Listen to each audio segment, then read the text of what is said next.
Avec le recul, toutes ces années plus tard, je trouve encore impossible de réaliser pleinement ce qui m'est arrivé là-bas dans ces canyons. Je ne suis pas du genre à inventer des histoires ou à enjoliver la vérité pour faire de l'effet. Et je n'ai jamais été quelqu'un qui accorde du crédit au folklore ou au mythe. Mais ce que j'ai vécu cet automne-là a changé tout ce que je croyais comprendre de la réalité, de la foi et des recoins cachés de la création. Voici le récit de la façon dont un Bigfoot est venu à moi, désespéré, cherchant de l'aide, et comment j'ai fini par passer des semaines avec deux créatures dont la plupart des gens soutiennent qu'elles n'existent même pas. C'est un récit sur la foi, sur la miséricorde, et sur la découverte que la réalité est bien plus mystérieuse et magnifique que nous ne l'avons jamais imaginé.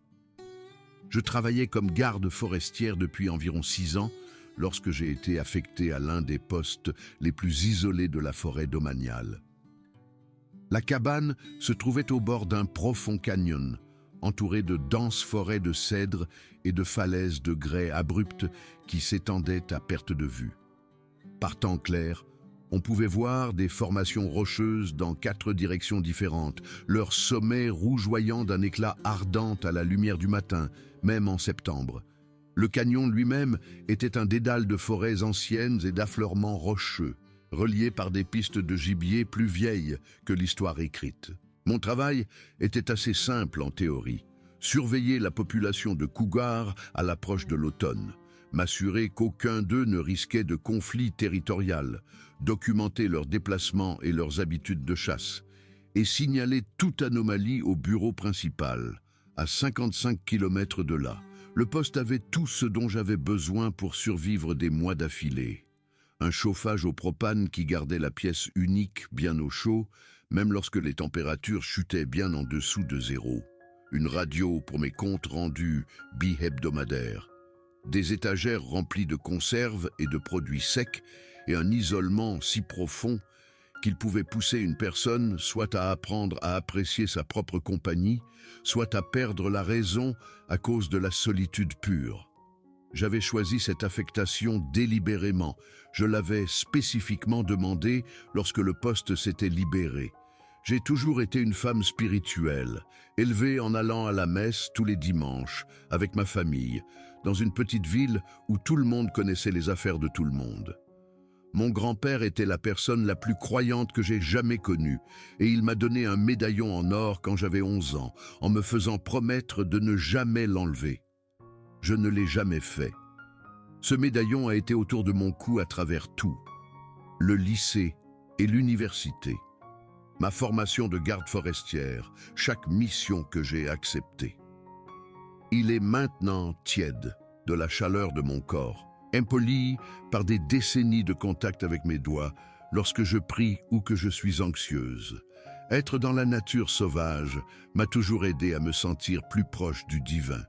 Il y a quelque chose dans l'arrière-pays qui vous dépouille de tout le bruit et des complications de la vie normale. Pas de télévision, pas d'internet, pas de foule de gens se précipitant dans leur vie trépidante. Là-bas, dans cette cabane isolée, il n'y avait que moi, les canyons et ma foi.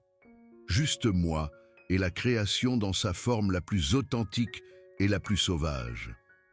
Chaque matin, avant de commencer ma ronde, je m'asseyais à la petite table en bois près de la fenêtre et je lisais ma Bible, une édition usée reliée en cuir que mon grand-père m'avait également offerte. Chaque soir, avant de dormir, je m'agenouillais à côté de ma couchette et je faisais mes prières, remerciant le divin pour une autre journée en sécurité et demandant de veiller sur ma famille restée au pays. Le travail en lui-même n'était pas physiquement exigeant, bien qu'il requiert une immense patience et une grande concentration.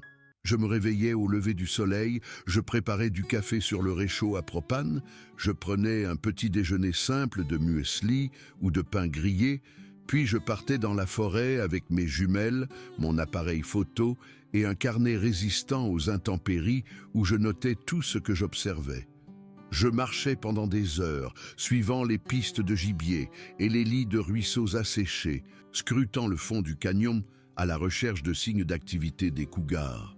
Des empreintes dans la poussière, de profondes griffures sur les arbres où ils avaient marqué leur territoire, des excréments qui m'indiquaient ce qu'ils avaient mangé, la carcasse de cerfs occasionnelle qui révélait leurs habitudes de chasse. Je localisais les cougars eux-mêmes quand je le pouvais, les observant à distance de sécurité à travers mes jumelles. Je documentais ce qu'ils chassaient, comment ils se déplaçaient sur leur territoire, s'ils semblaient en bonne santé ou montraient des signes de blessures ou de maladie. Des pumas pour la plupart, bien qu'un mâle de passage traversait parfois la région. Je prenais des photos avec mon appareil, en prenant soin de rester sous le vent et en silence pour ne pas les déranger. Ensuite, je retournais à la cabane, je rédigeais des rapports détaillés de tout ce que j'avais observé, je remplissais les formulaires officiels et je transmettais mes rapports par radio 2 fois par semaine. Fin septembre, les températures avaient commencé à chuter de manière significative la nuit.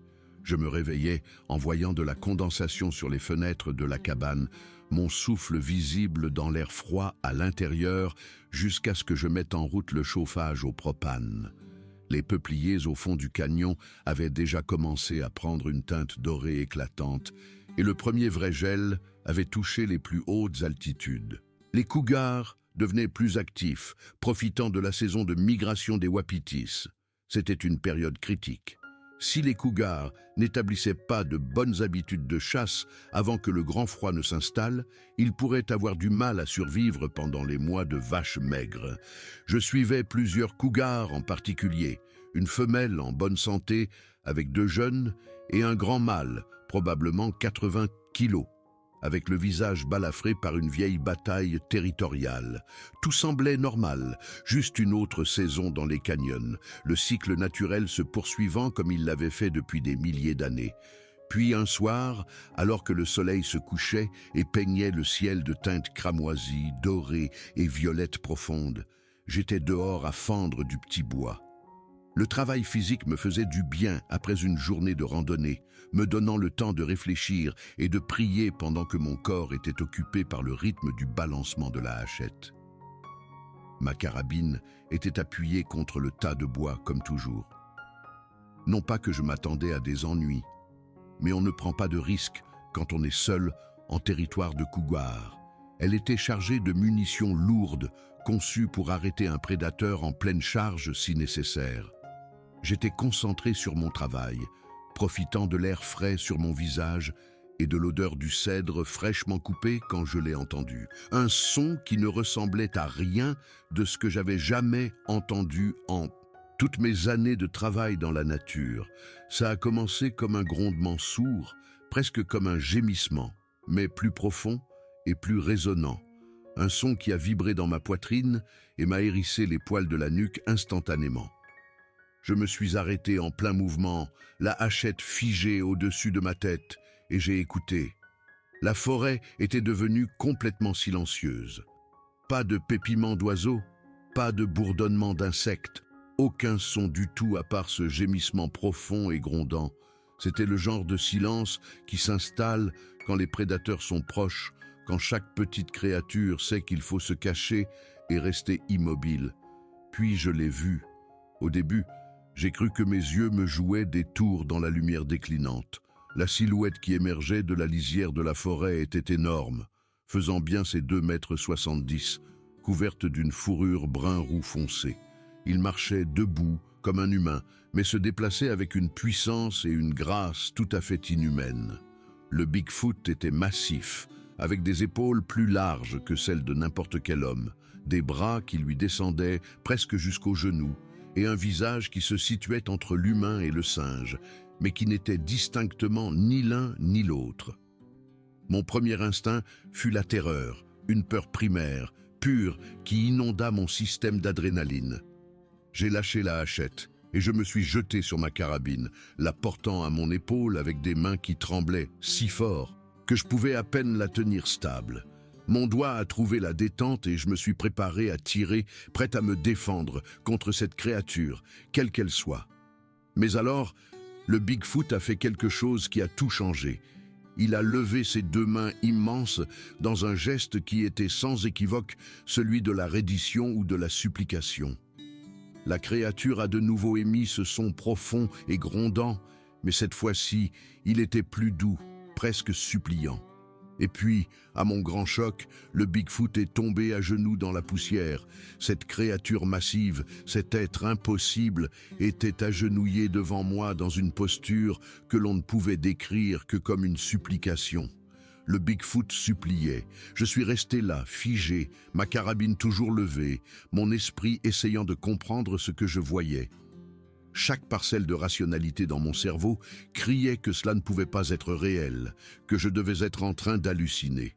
Mais la créature était juste là, devant moi, aussi réelle que les arbres, les rochers et l'air qui se rafraîchissait sur ma peau. Le Bigfoot a émis un autre son, plus doux maintenant, presque un geignement. Ses yeux, des yeux profondément intelligents qui captaient la dernière lumière du couchant, étaient fixés sur moi avec une expression d'espoir désespéré. Cette chose, quoi qu'elle soit, avait besoin de quelque chose de moi. Urgent. Mon doigt est resté sur la détente, mais je n'ai pas tiré. Quelque chose dans ses yeux m'a arrêté. Et dans cette pause, le Bigfoot a émis un dernier son et a fait un geste vers la forêt derrière lui, vers la nature plus profonde. La créature voulait que je la suive. Tout mon instinct pratique me disait que c'était de la folie, de tirer un coup de semonce, de rentrer dans la cabane et de verrouiller la porte. Mais il y avait autre chose qui me parlait à ce moment-là, quelque chose de plus profond. C'était la même voix qui m'avait toujours guidé dans les questions de foi. La créature avait besoin d'aide, et malgré ma peur, malgré l'impossibilité de la situation, je savais que j'étais appelé à le faire. J'ai lentement abaissé ma carabine. Le Bigfoot a observé mon geste et a émis un son qui aurait pu être du soulagement. Puis la créature s'est relevée, se déplaçant avec une grâce surprenante, et a commencé à repartir vers la lisière des arbres. Elle s'est arrêtée après quelques pas et s'est retournée vers moi, attendant clairement. J'ai hésité un long moment encore. Ça pourrait être un piège, insistait mon esprit rationnel. Mais j'ai touché le médaillon à mon cou, senti son poids et sa chaleur familier, et j'ai pensé à la vraie foi, celle qui vous demande de vous avancer dans l'obscurité quand on vous appelle. J'ai attrapé ma lampe de poche et ma trousse de secours dans la cabane, mue par un instinct que je ne comprenais pas entièrement. Puis j'ai pris une profonde inspiration, j'ai dit une prière rapide pour demander protection, et j'ai suivi la créature dans la forêt. Le Bigfoot se déplaçait rapidement, mais il s'arrêtait continuellement pour m'attendre, faisant délibérément attention à ne pas me perdre. Nous nous sommes enfoncés plus profondément dans le canyon, loin des sentiers que je connaissais, dans un territoire que je n'avais jamais exploré. Le soleil était maintenant complètement couché, et je dépendais de ma lampe de poche et des aperçus occasionnels de la forme sombre du Bigfoot devant moi. Nous avons marché pendant ce qui m'a semblé des heures, mais qui n'a probablement duré qu'environ 45 minutes.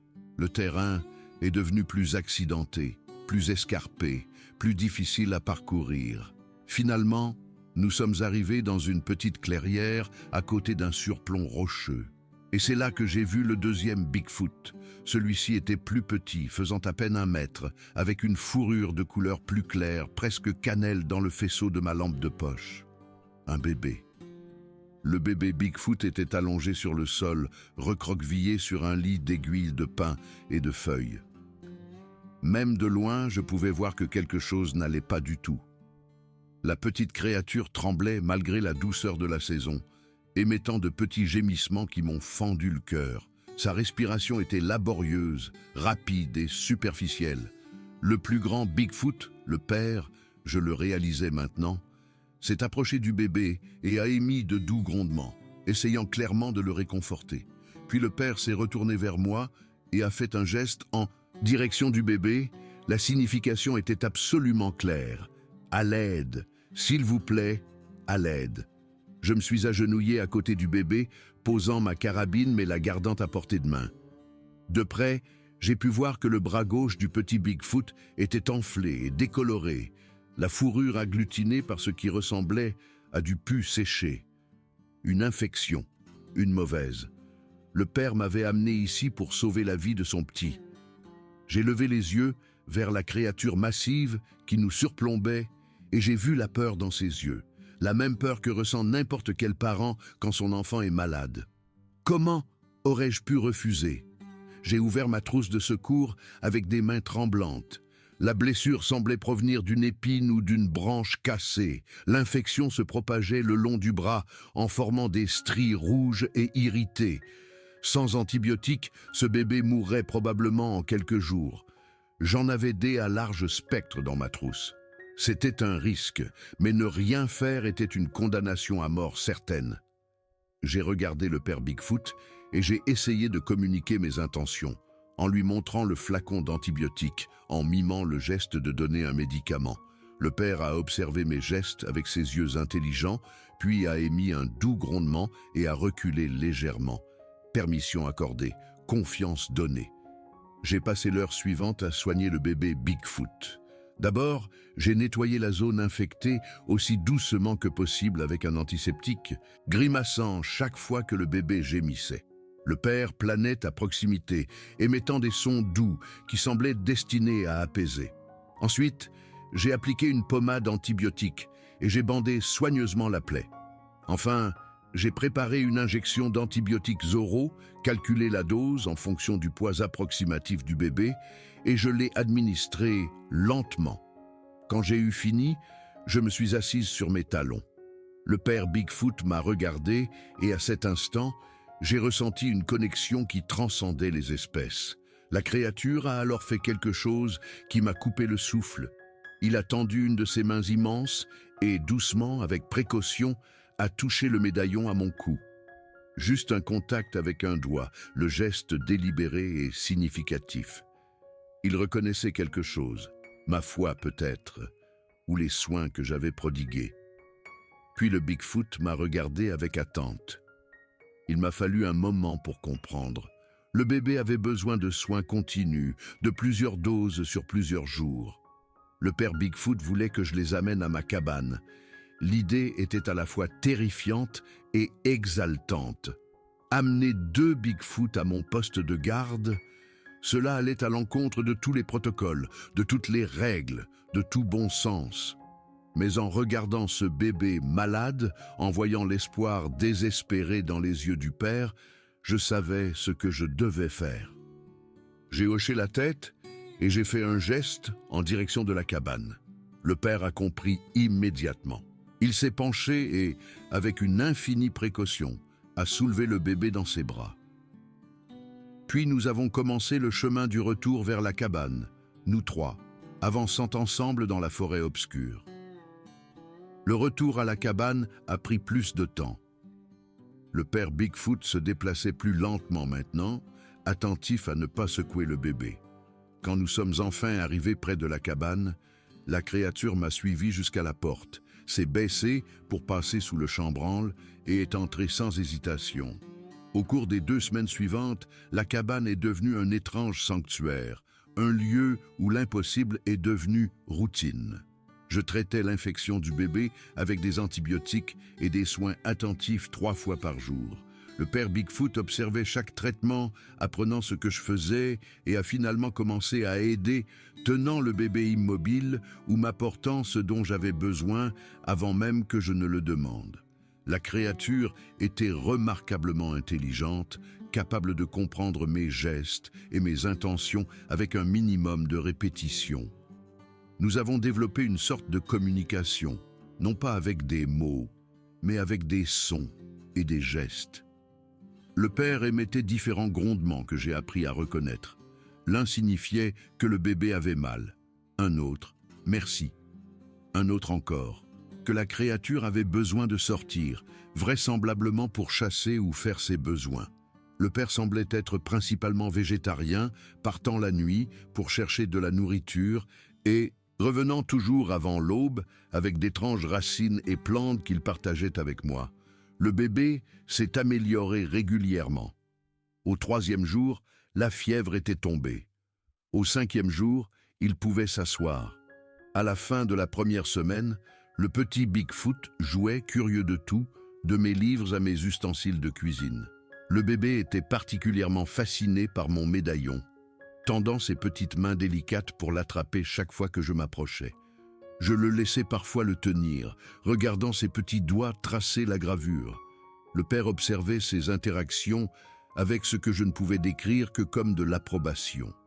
J'ai continué mes tâches de garde forestière du mieux que je pouvais, transmettant mes rapports par radio et parlant en termes vagues d'une incapacité à me déplacer loin en raison d'une blessure mineure.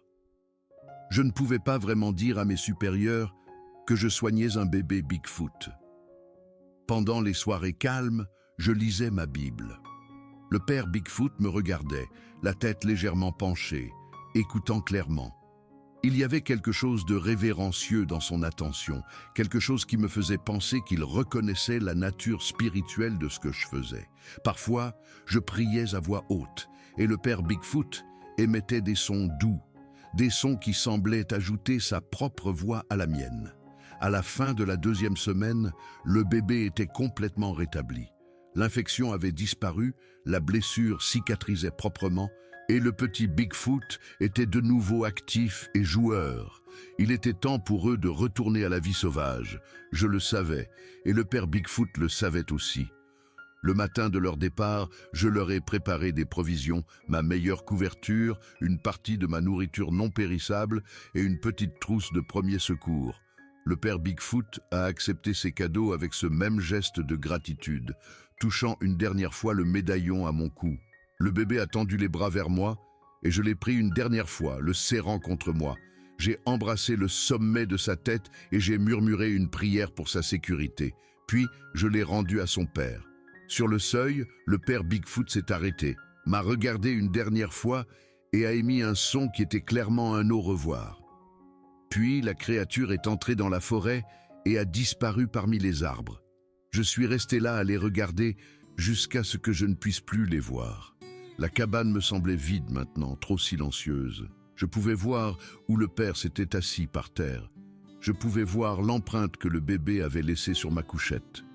De petits rappels d'une expérience qui ressemblait déjà à un rêve, mais je savais qu'elle était réelle. Alors que je me tenais là, dans la cabane vide, j'ai touché le médaillon autour de mon cou et j'ai murmuré une prière de remerciement. La vie a repris son cours normal après ça, ou aussi normal que possible. J'ai continué mon travail de surveillance des cougoirs, mais tout semblait différent. Chaque fois que j'allais dans la forêt, je cherchais des signes des Bigfoots. Je ne les ai jamais revus. Ils étaient retournés dans leur monde caché. Je n'ai jamais raconté à personne ce qui s'est passé. Qui m'aurait cru? On aurait voulu des preuves, des photographies ou des preuves matérielles. Mais je n'ai aucune preuve, sauf mes souvenirs et la certitude dans mon cœur que c'était réel. Parfois, je trouve un poil brun roux accroché au bord de ma couchette ou une empreinte de pas massive dans la poussière près de ma cabane qui ne pourrait appartenir à aucun animal connu. Et je sais que c'était réel. Cet automne, dans les canyons, a changé tout ce que je pensais savoir sur le monde. Il m'a appris qu'il y a des mystères dans la nature que la science n'a pas encore découverts. Il m'a appris que la bonté et la compassion ne sont pas des traits uniquement humains. Il m'a appris que la foi signifie choisir d'aider même quand on est terrifié. Plus que tout, il m'a appris que nous ne sommes pas seuls dans ce monde de la manière dont nous le pensons. Je porte toujours le médaillon de mon grand-père. Je lis toujours ma Bible chaque matin et je fais mes prières chaque soir. Mais maintenant, quand je prie, j'inclus le père et le bébé dans mes pensées. Je ne sais pas si les Bigfoots ont une âme comme les humains, mais je sais qu'ils font partie de la création. Ils méritent le respect, la protection et la gentillesse. Ils méritent de vivre en paix dans leur monde caché, à l'abri de l'ingérence humaine. Parfois, lors des nuits calmes, j'entends un son au loin, un grondement sourd, presque comme les sons que le père avait l'habitude de faire. Je vais à la fenêtre, je regarde la forêt et je me demande si ce sont eux, quelque part là-bas. Je me demande s'ils se souviennent de moi comme je me souviens d'eux. J'aime à penser qu'ils vont bien. Et peut-être, juste peut-être, le père raconte-t-il au bébé l'automne où il était malade, l'humaine qui l'a aidé, l'étrange période qu'ils ont passée dans une cabane avec quelqu'un qui aurait dû être leur ennemi, mais qui a choisi d'être leur ami. C'est mon espoir, en tout cas. C'est ma prière. Et c'est le moins que je puisse faire pour les créatures qui m'ont tant appris sur la compassion, la confiance et les magnifiques mystères du monde naturel.